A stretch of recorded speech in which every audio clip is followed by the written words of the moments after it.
When it comes to money, you may not have been taught anything about investing in your school or in your home. As a result, you may make a good income but have very little knowledge about investing. The first question that I want to answer is, what is investing? Investing is a powerful tool that can grow your wealth exponentially and help you secure your financial future. Working is when you trade your time for money. Investing is when you use your money to make money for you by putting your money to work through investment vehicles. The reason that you should invest is because of compound interest, which makes your money grow exponentially. For example, if you invested $1,000 into the S&P 500, assuming a 10% annual rate of return, that would grow to well over $100,000 in 50 years. These examples show you that money invested over a long period of time grows exponentially. This is why you shouldn't wait to invest, but you should begin investing today. The third question that I want to answer for you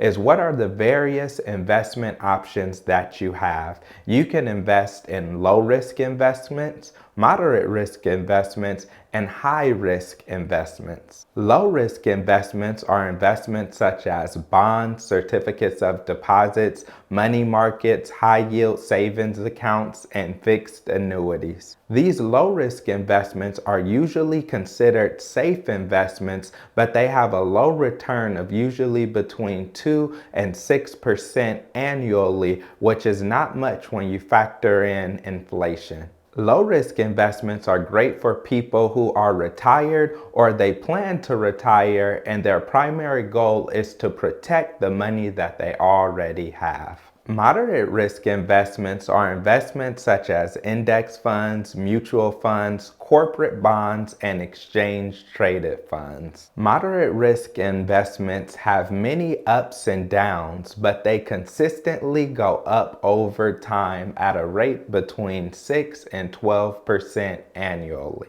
Moderate risk investments are great for people who are investing in their long-term future, such as saving for retirement. High-risk investments are investments such as individual stocks, cryptocurrencies, and any highly leveraged investments. High-risk investments are great for anyone looking to get a return on their investment that is more than 12% annually, but they carry a high risk, which means that you can easily lose all the money that you place into them. A general rule of thumb is to never have more than 5 to 10% of your wealth tied up into high-risk investments. Real estate can be considered low risk, moderately risky, or high risk depending on how much debt you leverage in that investment.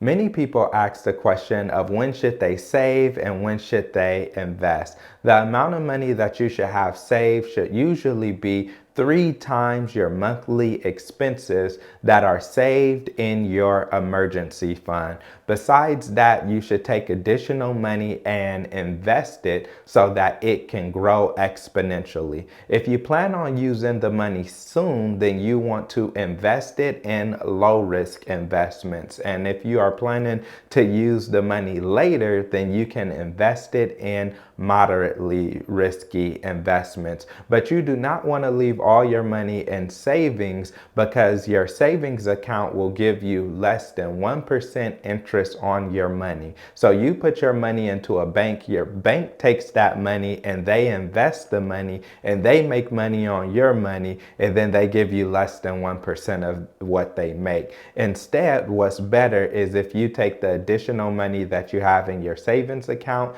and you used it for investing purposes. As Christians, we are called to be good stewards of the resources that God has entrusted in us. And one of the ways of doing that is investing to fulfill that responsibility. In Matthew chapter 25, it gives us the parable of the talents, which teaches us a lot about investing. In that parable, Jesus goes and he teaches about three people that were entrusted with a certain amount of money or talents. The first person was entrusted with 5 talents, which was a measure of money. The second person was entrusted with 2 talents, and the third person was entrusted with 1 talent. The person with 5 talents went and got 5 more talents. And because of that, they were rewarded with even more talents or money.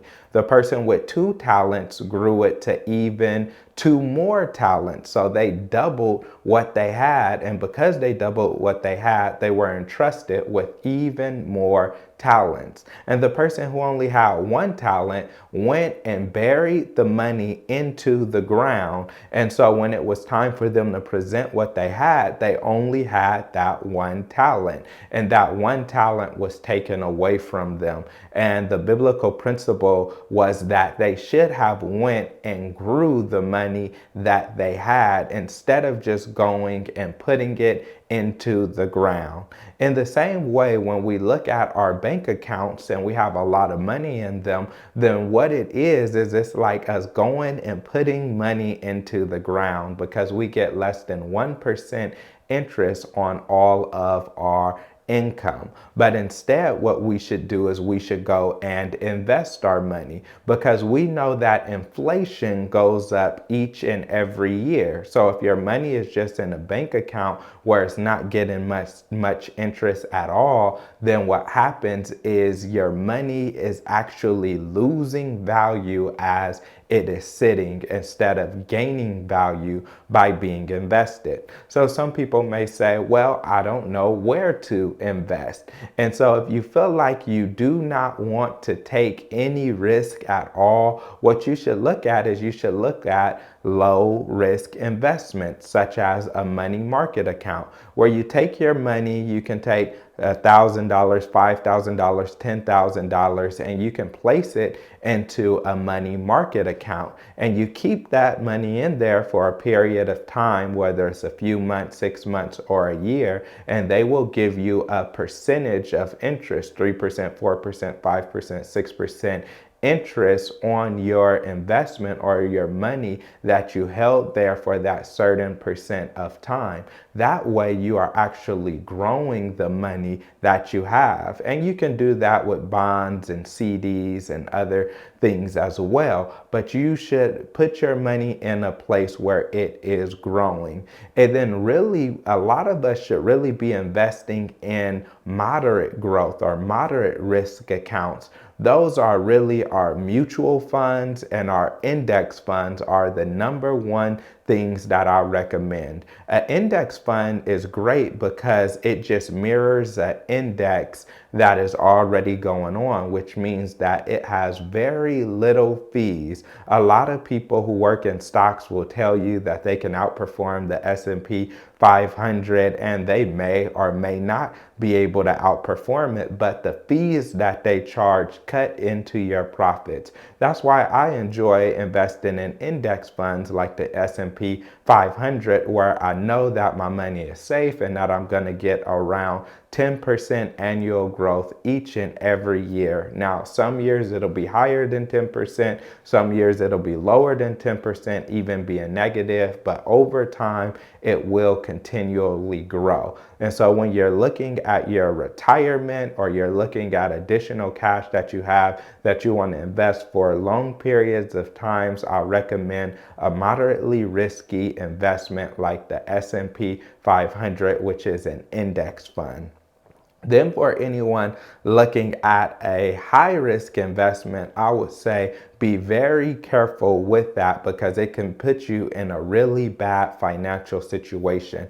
And this really gets people in poor demographics who are trying to take $100, $500, $1,000 and turn it into $100,000. When you're doing that, the likelihood is that you're going to lose the money that you have. But instead, what you should have is not a get rich quick mentality, but a slow and steady mentality. Everybody thinks that next stock that they're going to pick is going to be the Google or the Apple or the Amazon. But chances are, if you're picking individual small stocks that haven't shown much progress yet, that you're going to lose your money. And so you should never invest more than 5-10% of your income in high risk investments. So I hope that this is helpful to you. And if you feel like, yes, this is great information, this is good information, but you want a little bit more, then don't worry, because I have a lot more videos on my channel about investing that are just for you. So watch my next video, which is all about investing so that you can go and make wise investing decisions.